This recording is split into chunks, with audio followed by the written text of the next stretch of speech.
All right. Welcome to Storycomic Presents, where we interview amazing storytellers and artists. This is episode 46. And with us is Liana Brooks, international best-selling science fiction and romance author. And so welcome. She is best known for her Enemies to Lovers science fiction romance, including the delightful Heroes and Villains series and the space opera series Fleet of Malik.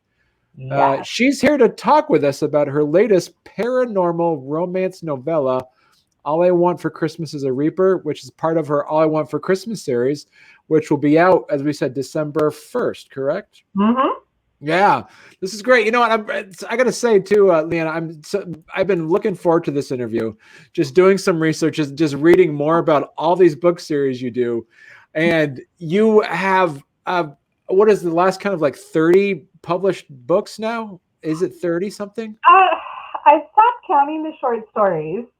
So we have my short stories come out in the Inkprint Inklets line, and they're little teeny tiny books that were actually meant for the classroom set because my partner in crime, Amy Lawrence, is a school teacher. And we're like, it really helps to have short stories in the classrooms that the kids can pick up. They're not in an anthology. They're not intimidating. And they can be like, I read a book today. They're like 5 pages long, and then they've got the first chapter of a novel at the back. Right. I think I'm at 14 or 15 novels, things that are over 100 pages. And I've got 5 huge novels out, and then a lot of shorter 200 word or 200 page things, the novellas. So All I Want for Christmas is a Reaper, All I Want for Christmas is a Werewolf. They're like 200 pages. They're cute and easy, fun reads.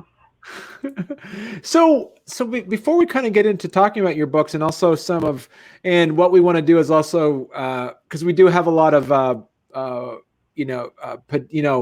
and coming writers and people want to listen to some advice. So we'll talk about just how your style is and also talk about your method. But first, do you want to kind of give people also kind of a background how you started? Because you didn't get a writing degree. If I remember one of your previous interviews, you have a science background or something like that? My degree is in marine biology. Okay. And I knock in the back door of writing.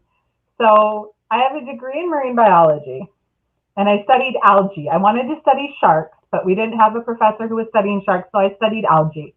Know all about red tide. And I was paying my way through college as a newspaper editor for the local newspaper.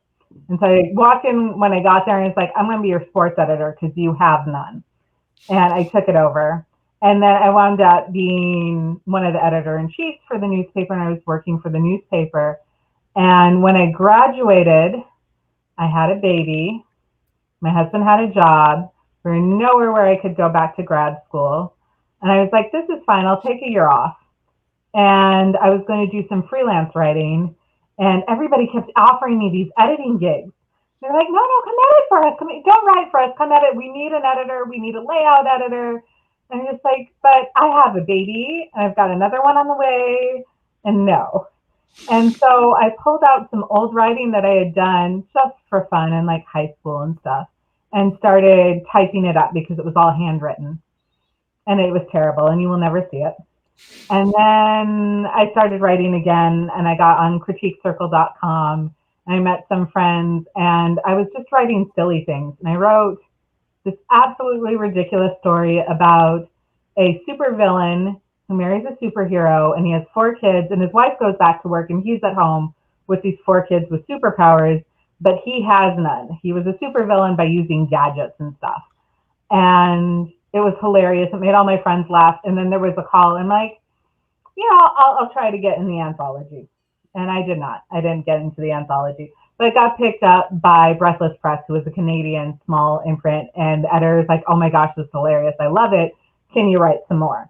And so that's where the Heroes and Villains got started. And I just I snuck in the back door. And so if you read my books, there's a lot of algae in the science fiction and a lot of random science. And yeah.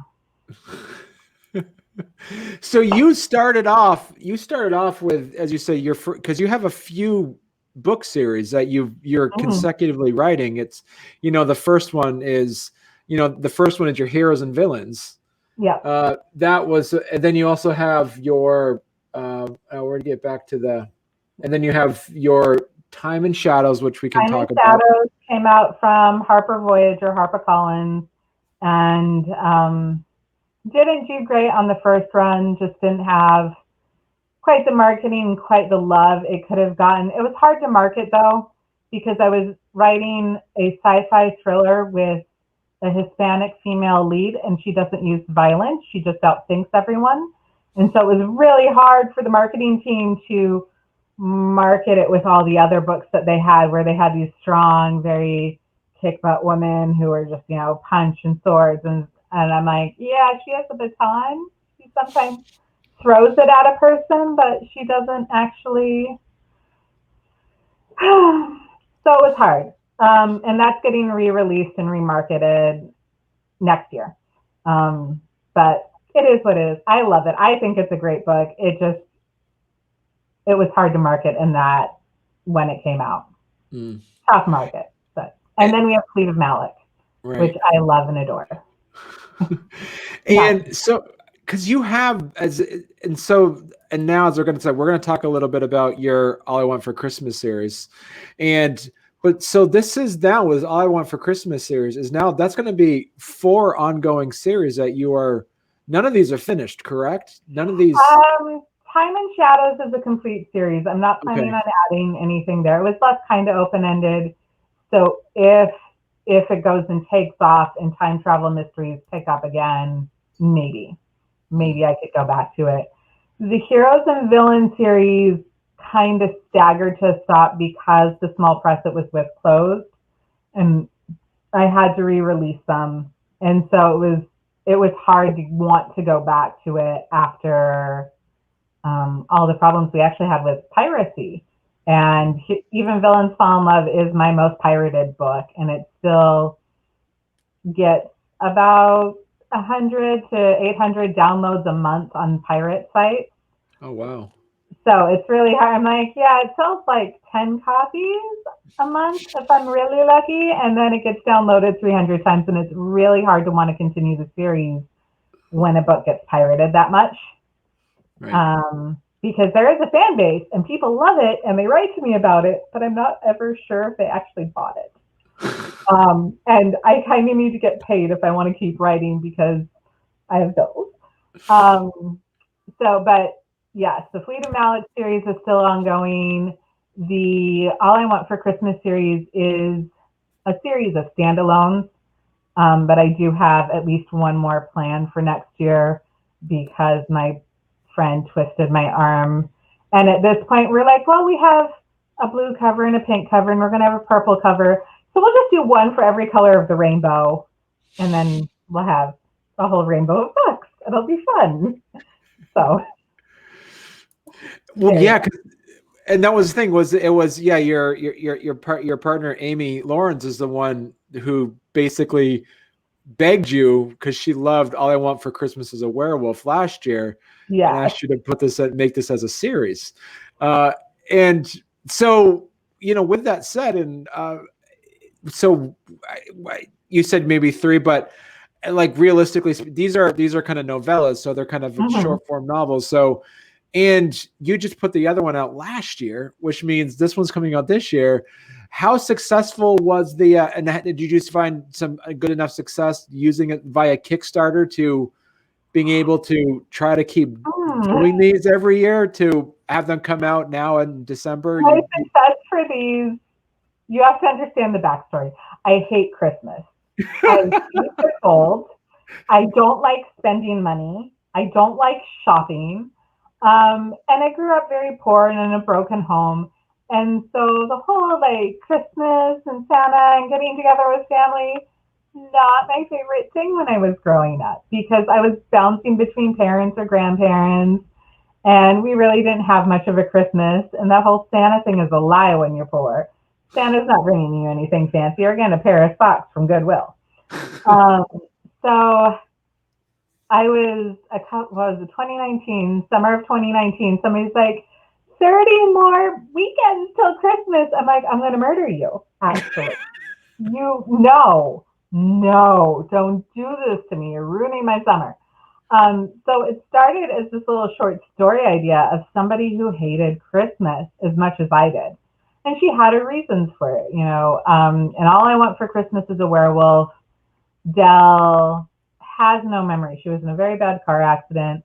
Nobody came to get her at the hospital. She was 17, graduated, turned 18, so got kicked out of the system, lived on the street, and kind of made this life for herself. But she has no family for Christmas. She has nobody who really accepts her. And so she's into paranormal and urban fantasy. And it's just like, I just want a werewolf. I want somebody who's loving and loyal and who will never abandon me. And that's what she wants. And it doesn't change her mind about Christmas. She doesn't suddenly go, you know what? Christmas is a magical time of year and I believe in Santa and it's all great. She goes, I can get through Christmas and I will not murder anybody, which is about where I am. And even though I have 4 kids and a wonderful husband, I've been married 19 years and we're very happy, but it's still a tough time of year sometimes. And then in All I Want for Christmas is a Reaper, it actually starts in April, and then protagonist is named Meredith Christmas. And she goes by Merry Christmas. And she's not a huge holiday fan. She does have a family, but she always feels like she's competing for attention. And so the series is about people who have reasons not to be cheerful in the holidays and don't want to change and aren't looking to move to a small town and find Christmas and romance by throwing their careers away and giving up everything. They just want to be accepted and loved as who they are.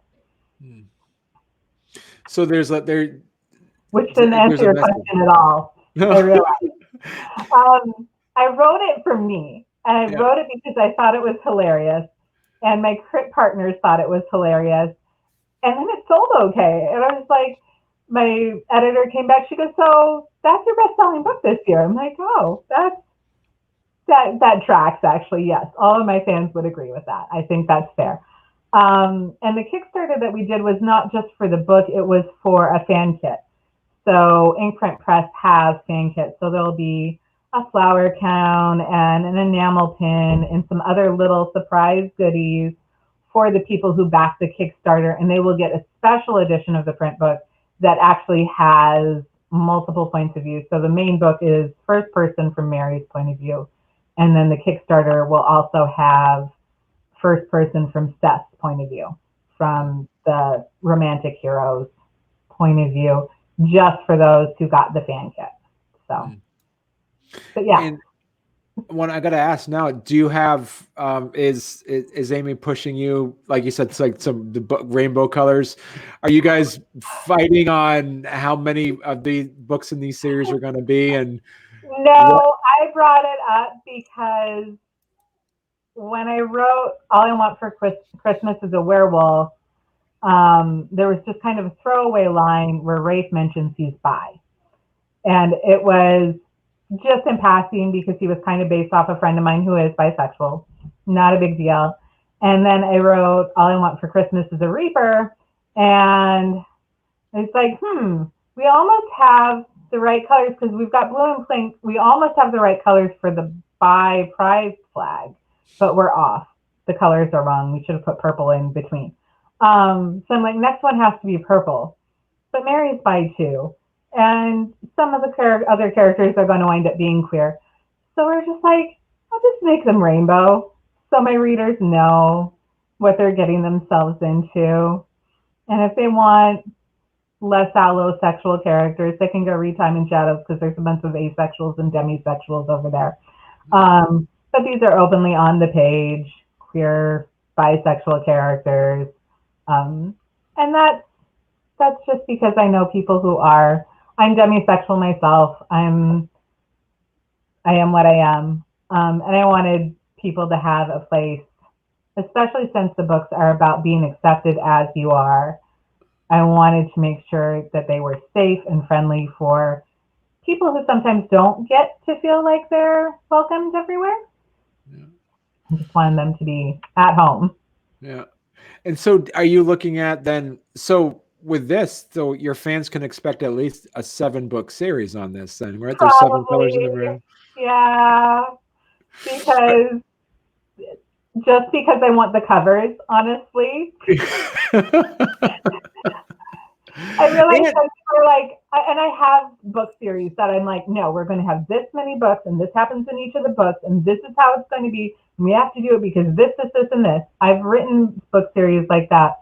The Time in Shadows book series is like that. Another one that I'm currently shopping is like that. But with the All I Want for Christmas books, it was really just, oh, but look, I can make a pretty rainbow. Okay, I'll write more books now. And they're just for fun. They're light. They're easy. They're cute. And they're just to make me happy in December and be like, okay, this is my holiday book, my horror for the holidays. I'm not going to sit down and watch somebody throw their career away for a small town guy they just met. Well, there is it's the possibility that what if these are optioned to be like the sci-fi network version of the Hallmark Christmas movies? Who knows? That would be great, and it would be hilarious, and I'm totally up for doing that because they're romantic holiday books, but they're romantic holiday books for people who are a little wary of the mistletoe and who aren't maybe in the holiday spirit all the way. It's okay.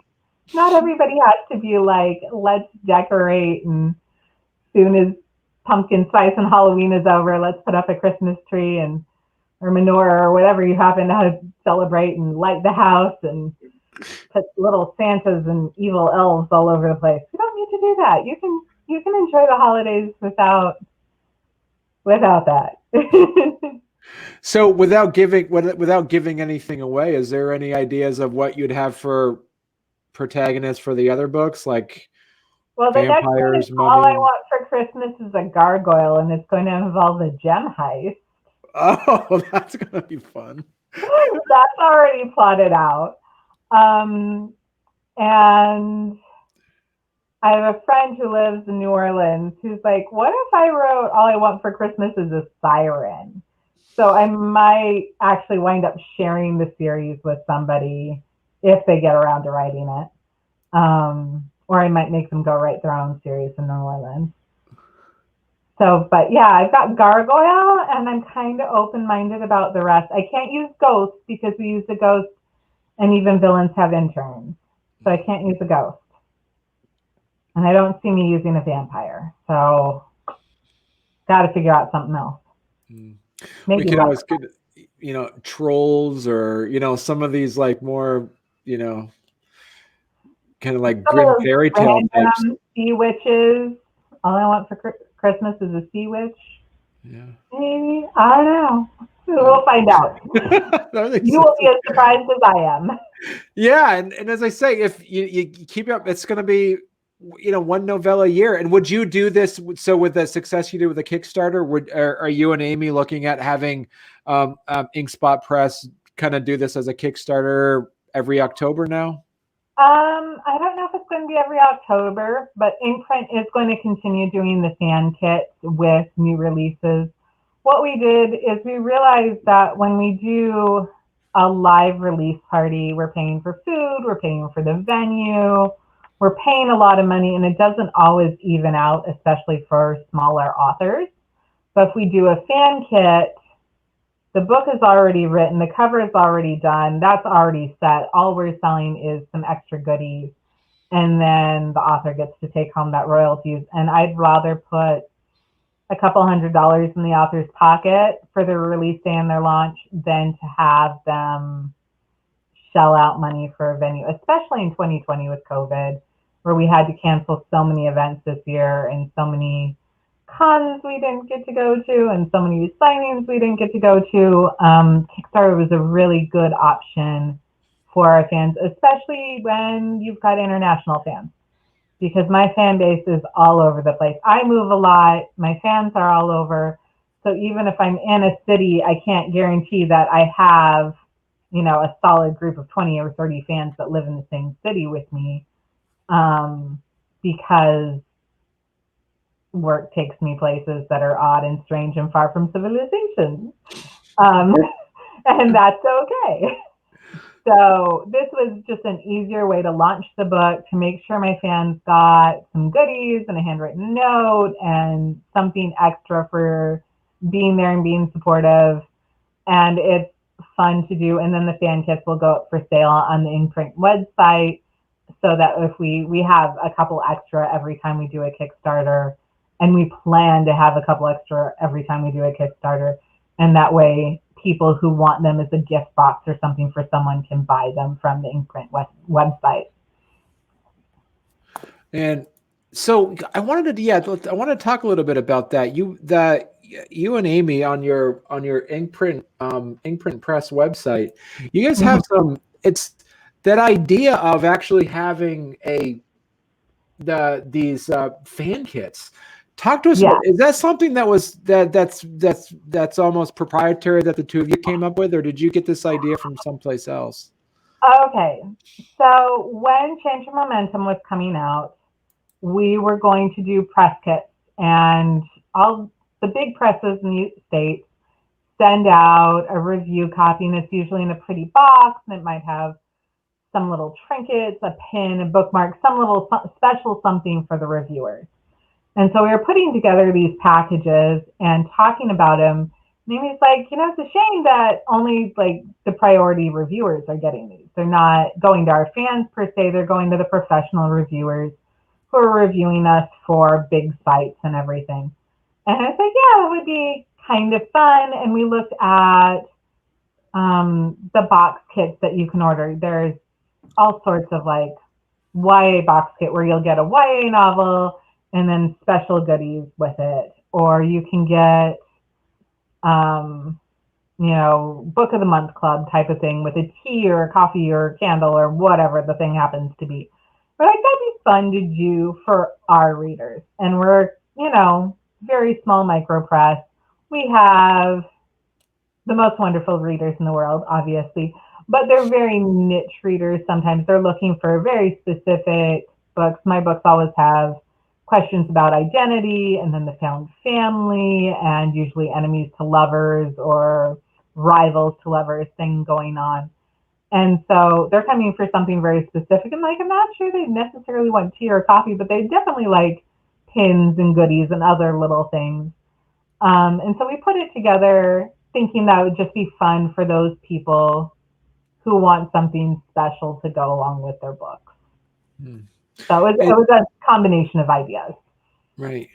And that's how it is now. Is it like a subscription base where you get, or is it just a one-off thing? Subscription, yes.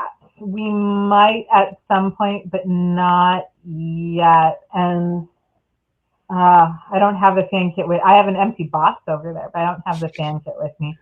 But for our larger novels, they're going to include a hard copy of the book. So the hardcover copy, hold on. Give me half a second. I will go get you one of ours. So this is the fan kit that you can see on the website, and our fun little box with everything. So you can tweet it to us and look, snap a picture to love. So this was the hardcover of Amy's book, which I added. It's gorgeous. If you love lyrical YA and literary fiction, this is a book for you. A Fox of Storms and Starlight by Amy Lawrence, set in Australia. Just absolutely beautiful, beautiful book. And so that's a fan kit exclusive. And then it came with some artwork. Let's see. Artwork. And then this has a playlist on the back. This has the spoiler card. The cookies and the soap are already gone. There were cookies and soap. There are also a pair of socks in there and a pin. There's the pin.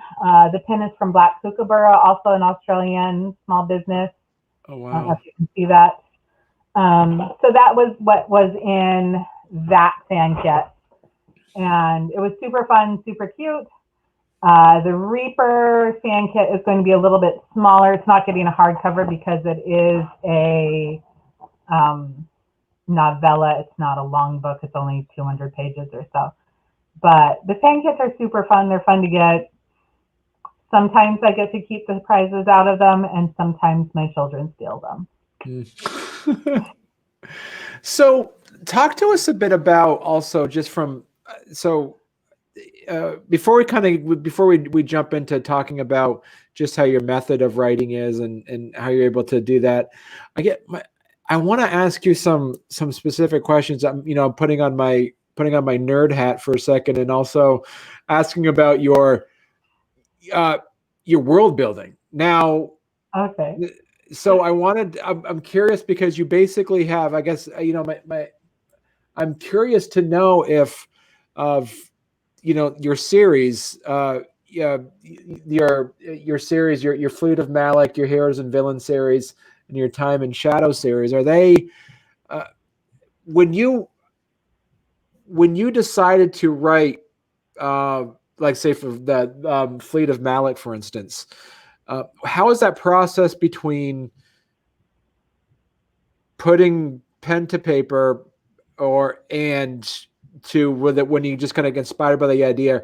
Do you first start off with an idea of a story, a protagonist, or basically just a world first? How does that work for you? It's different for each series and each book. Um, so Time and Shadows started with, have you ever heard the Face on the Milk Carton? It was a movie back in the 80s or 90s, or a book or something about a girl who sees a missing person's face on a milk carton and realizes it's her. And I was like, that would be cool, except what if it's a murder victim and you look down and you realize you're investigating your own murder, but I don't want ghosts or magic. So I'm going to use time travel. That's where the Time and Shadow series came from. It's all about a woman investigating her own murder that she knows is going to happen in 5 years, and she has to figure it out before she gets killed. The Fleet of Malik series started as fanfic, and I will let you guess which fandom it was for. It's kind of obvious if you read it. I think it's obvious. Maybe not. But it started as a fanfic for a fantasy series, and I was writing it. I'm like, it'd be so much better if it were, scientific, and the magic wasn't bothering me. And so much easier. I could fix that. What if we put that and we did that, and then we make those spaceships? Yeah, let's do that instead. And I told my partner, my beta reader, I'm like, look, I'm just going to write a short story of it, and we'll see how it goes. And here's my problem. I have a short story and I leave it alone and I don't write it in one sitting, it doesn't stay short. And this is a failing again and again and again and again. Because I'll be like, I'm just going to write this short story. And then like 6 months later, I'll be like, oh, I got a novel again. And yeah, so the Fleet of Malik books are 400 to 500 pages. I think Change of Momentum is around 600. It's a little over 500 in print. It's not a small book, and I tried so hard to cut out everything we didn't need, but it is a true enemies to lover. They have tried to kill each other. They hate each other, and that's a lot to recover from and a lot of trauma to talk out and work through, and a lot of nice fights that need to happen because that's flirting. So that's what happens. The world building is, sometimes it is a character, sometimes it's a name, sometimes it's a scene. I'm like, yeah, that'd be really cool. And sometimes it's just a short story that got completely out of control again. So when you kind of did your timeline of in the Fleet of Malik, was that more of an afterthought, or you're plugging that in as you're writing? Oh, I wrote a book. Now I have to explain it. And this is the longer I do with a book and the more I edit it, the bigger the world gets, which is why the Fleet of Malik series has, I think we have I have 6 planned novels in it with at least 2 novellas. And then I also know the background because I can't think in just, this is what is happening now. I have to know why it's happening, which means I need to know the history. I need to know where they came from, what culture is influenced. I have to see the big picture. which is a dangerous thing for a writer to do sometimes, because it means I can't focus on just simple little, like, this is happening now. There's too much history to it. So that whole timeline came out because I was like, okay, but why are they doing this thing? And I can't even remember which thing it was they were doing, but there was a reason they were doing something that was a fleet thing. And I think it was maybe something with like their food supply, or why they didn't have gardens on the ships anymore, or something like that. I was looking for things that were limiting their culture, because if they had endless resources, they wouldn't need to land on the planet, but they didn't have endless resources. And so I made this timeline so I could keep track of it myself. And now it's there. It's a thing. So I guess, and also too, I don't know, how meta is your I guess your Liana-verse here? Is it all interconnected? Like, is it the same? Is the heroes and villains the same universe as like the future of is the future of Fleet of Malik? Are all of these tied together? Like, do you ever put in All even of them are connected. And slight spoiler, you will see characters from the Heroes and Villains series show up in the All I Want for Christmas series. So slight spoiler there. Time and Shadows is its own universe, its own iteration of the space-time continuum. Fleet of Malik, it is tied to a series, but not a series that's published. So, and then some of the short stories are in the same universe, but not as any of the major novellas, I think, at the moment. I think. I'd have to go and look and see which ones I have released. Because for all the projects you see and everything you see, I've got 5 more back here that I'm working on. I have 3 book series that are in the works to either be published in 2025 or later, or get sold to another publisher. They're with my agent. I have short stories and all this. So I always have multiple projects going at once. And somebody would be like, how is your book going? It's like, yeah, which one? Which one? I just came up with a new universe the other weekend because I was bored, and I'm like, I'm just going to write down this idea. And I was like, oh, dang, it's already over 10,000 words. That's not a short story. Dang it.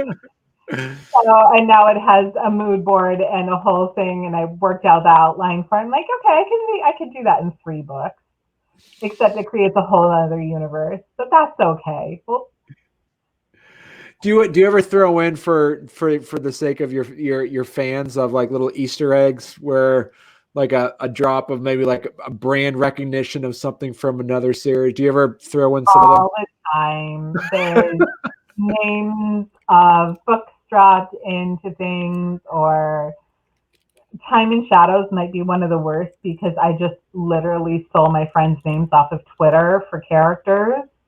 And for things, it's like, hey, what's the name of that book you're publishing? Okay, I'm turning it into a movie in my book. Don't mind me. So there's all sorts of little things like that, or there's an award named after my beta readers, or all sorts of little random things thrown in just because I know my fans will love it and they'll catch it. And like, okay, I'm putting in this joke, which relies on you knowing the Chinese texting codes from the early 2000s. For the 3 of you that know those jokes and know what 520 means, I'm throwing this in for you. And it's little things that I know like 5 people on the planet will catch, but they will love it. And then little things that I throw in just for my conspiracy theorists who like to like deep read all the books and be like, oh, did she? But they said, oh, but this, and oh, and I put that in. And then stuff for the shippers. I'm like, I know you are going to ship them, and they're my no TT, but that's okay. I love you, and I will put this in just for you, just so you can pretend. They're not angry, but you can pretend. So tell me, because you just, as you mentioned earlier, you do multiple project. You're doing multiple projects at once. Now, how for the people that are listening that are aspiring writers, what's your process in the meaning of like how do you manage that? How do you manage multiple Oh projects at gosh, once? I wish I could pan around so you could see my view right now. So I have 3 whiteboards with plot notes. They're all plotted out on Post-it notes, color coded. I've got one there, and then one over there. Maybe you can see that one. Maybe if I turn you that way. Okay, Oh, you see that wow. board? That's a plot for a novel I'm working on that I'm editing. Right now it's hashtag desert book on Twitter. And so each of those color codes are a city because I had too many point of view characters to do just colors. Because it's epic fantasy. Because I was angry with lockdown in March and I started a whole new series because that's how I feel with things, make new characters. So I have boards like this and it has all my notes. And then I have, I apologize for everybody getting seasick as I move. I have one note and I have tons of notes and I have murder boards of characters and this person does this person. There's like digital murder boards that would probably, please just delete my search history if anything happens to me because it's going to look sketchy. I'm a good person, I promise. I just write crime. So that's how I have all sorts of notes on my wall in front of me, and I have little things like this. Okay, remember how to set a scene, and it says set the scene, establish how long since the last scene, sights and smells, character, opinion, and then you can go. So I can remind myself what to do and how to write a book. Because I've never done this before, so I very clearly need notes. So my brain is a bunch of multicolored Post-it notes all around my office. That's how I do it. That's how I keep it straight. And I have a playlist for each one so that when I turn it on, I'm like, oh, okay, I know which universe I'm in because I only listen to this playlist for this series. Oh, and that's a great idea. It's like it's kind of getting in those 5 senses. I've never heard that advice before. That's a really good idea. Do you have so let me ask you, so do you mentioned in a previous interview of like, what do you do with writer's block? And you said, you kind of change the scene if you need to. So do you now, since you have so many projects at once, is there times when you, because of your like playing a music playlist or something, do you force yourself to get into a habit to want to write something particular that that you kind of given yourself a predetermined deadline on any of the books? So it depends. For a lot of things, if they have a deadline, they need to get done. If I cannot figure it out, I need to take a break from the book and figure out why, because it usually means I'm writing in the wrong direction. And so for that, that's why I have multiple projects. If something isn't working, I can go to the other one. And if the other one isn't working, then I can go, okay, am I hydrated? Did I have a meal? Did I get 8 hours of sleep? Am I okay? Do I need to go get some exercise? Am I physically wrong because there's something wrong with me? Or is it the book's broken? And you have to be able to tell the difference. But some days it's just hard to write. And for that reason was random.org invented. And I actually have a list for that too. There's a Post-it note for this. This is my list of projects to work on. Some of them are repeated multiple times. And they're all numbered. And I go to random.org and I say, pick a number between 1 and 30. And then it picks one. And then I set a timer for 37 minutes and I work on it for 37 minutes. And I might get a chapter written. I might get 2 pages written. I might get an outline done. I might get nothing done. But I've worked for 37 minutes on it. And then I hit the number generator again and try again on something else until I'm in the mood to work or it's time to go to bed. So 37 minutes, is that a psychological thing or is that something when you read someplace? That's interesting. Yeah, I find that if I do an odd like number, so like 11, 17, something that's not divisible, that works well for me. If I do 35 minutes, I'll work for like 20 and stop. If I do 15 minutes, it's not enough. 20 is almost too much for my attention span. So I try to pick odd numbers. That's just what works for me because my brain is strange. Okay. I don't know if there's any psychological reasoning for using a prime number. I just happen to like setting the timer for a prime number because it can't be divided into two parts. It can only be that number. That is cool. That's another great. That's good. Maybe there's a psychological reason behind it, but it works for my brain. So I'm like, okay, I can't divide this up into chunks. I just got to do this and be done. And usually, like, if I set the timer for like 27 minutes or whatever, usually I'll start working and be like, oh yeah, turn the timer off and keep working. So I also have my playlist set up so they only go for so many hours, so that I know when I hit a certain song, oh, okay, I have been in my chair for 2 hours. I need to stand up. I need to stretch. I need to get some water. I need to check and make sure my kids are actually in their e-learning, doing their school, not running around or something. Because once you do get writing, you can get stuck there for a while. And I don't want it to be, oh, look, I've written it's 4 a.m. and I have to be up in 2 hours. So I have lots of little timers and alarms. Otherwise, time means nothing to me.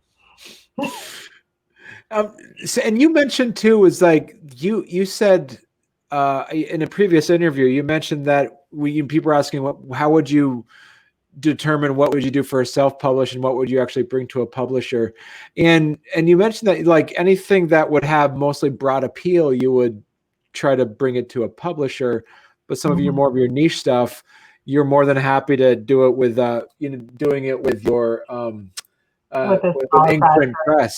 Yeah. Is that still something that you kind of still follow right now as well? It's a toss-up. The market is just a mess in 2020. Let's be honest. This year has not been kind to publishing. Books got moved. Everybody's just, especially in America, with the politics and the pandemic and the wildfires and the murder hornets and everything else we've gone through, it's been a really hard year on publishing. Some of the big editors lost their jobs. A lot of the smaller imprints closed. We saw bigger publishers downsizing. We saw small presses closing. It's been a really hard year. And then over on the indie side, we're still dealing with some very major issues coming up. There was, oh gosh, I can't remember Dean's name. The author that's dealing with the Disney issues, and that has just come out in the past couple of days, talking about how when Lucasfilms was sold, he no longer got royalties because Disney is claiming they don't need to pay royalties. They just acquired the books. They did not acquire the obligation to pay. That's a major issue for us right now. I'm watching this with great interest, because if the courts say, yes, that's true, the publisher can sell your books to anybody and those people no longer are required to pay you, then no, I would not be selling my books to anybody, not unless my contract stipulated that even if they sold or folded, I would get paid my royalties. And I'm really hoping the courts don't take that stance, because that would fundamentally change the way publishing is done in the English-speaking world. Wow. That's a massive, massive issue. So right now, my advice is to write and do what you feel most comfortable with. I have a literary agent who I love. We are shopping books. I'm working on getting foreign rights deals and translations and all of that for some of my backlists. We're shopping new books. I obviously have a new epic fantasy that I decided to go write, because, you know, why stick with space opera when I could go blow up cities and deserts too? And I call it the desert book because one of the cities is in the desert, and all the other books, or all the other cities in the series, are on the water or on islands, because it's loosely based on the geography of California. So I'm still calling it Desert Book because the main character is in the desert city, even though other characters will be fighting sea monsters. So very good at keeping my marine biology out of my book. So good. Um, You mentioned earlier, so All I Want for Christmas is a Reaper is coming out December 1st. Now, is that for people is that for the Kickstarter backers, or is that for public you everybody? can pre-order print and ebook today. You can go books2read.com/Christmas Reaper, or go look on my website, which is lianabrooks.com. Or go check out my Twitter feed, which is @LianaBrooks. The book is up for pre-order. So if you have pre-ordered the print or the ebook, that will be in your hot little hands 12 a.m. December 1st. That's for everybody. The fan kits will be arriving the first week of December, just because the mail is slow in a lot of places. So yeah, pre-order. You can get print, ebook, ink print, and those print and ebook links will take you to Books to Read, which is a universal link, and Booko, which also does universal print links. So go buy it at your favorite store, order it through your favorite local indie mom and pop bookstore. They should be able to get their hands on it, no trouble. Normally I would have a small bookstore to plug locally where I had signed copies, but because of COVID and because I moved here just before it happened, I haven't actually made a local contact, so I don't have signed copies available at a brick and mortar store at the moment.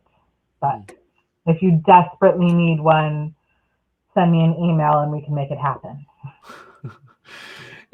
And also too, so Liana, so people can find you. You have two websites, right? I mean, you have your ink print. You have ink print press, which you're part of. Is the press website, and we're a micro press. Amy Lawrence and I run it. We also have Thea Van Diepen, who's a Canadian author who has some books with us, and JC Nelson, who's another American author who has some books with us.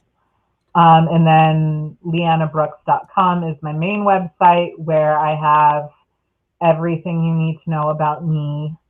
I'm on Twitter at Liana Brooks, Facebook at by Liana Brooks, and I think Tumblr is Liana Brooks too. But my Tumblr is mostly like K-dramas and puppies, so I don't talk a whole lot of books there. That's just my random hangout to be like, no, I don't want to deal with books and words. I'm going to go look at pretty things and language jokes. So do you have on your random.org hang out at Tumblr for 37 minutes? Is that one of your options? No, but it should be. I do have practice languages, so I'll go and work on Korean or Spanish or ASL. Yeah. I'm learning those because I also decided learning one language at a time wasn't enough. I have to. Slightly ADD, just maybe. The doctor says it doesn't impact my life enough to make it count. So. Right.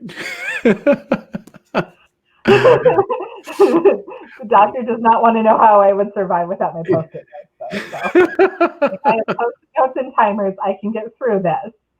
But only because I have Post-it notes and timers. If you took those away from me, I would not be a functional adult. Well, this is great, Liana, and I was like, congratulations on the new book coming out in December 1st. As you said, you got droves of fans who are gonna probably just crack that book open in December. It's going to be under a lot of it's going to be wrapped up and be handed out, I'm sure, to a lot of different people. And thanks again for coming on. This has been fun. I had a great time talking to you. It was fun to chat. All right. So check her out at lianabrooks.com. And as you said, it's Liana Brooks. You could Google Liana Brooks. They're gonna find you. And thanks again. And please, when you have a new book coming out or anything from Inkprint Press, I'd love to, have you come back on the show. I had a great time. I would love to come back, and we will send another author your way too. Yeah, perfect. Thanks for having me. Yeah.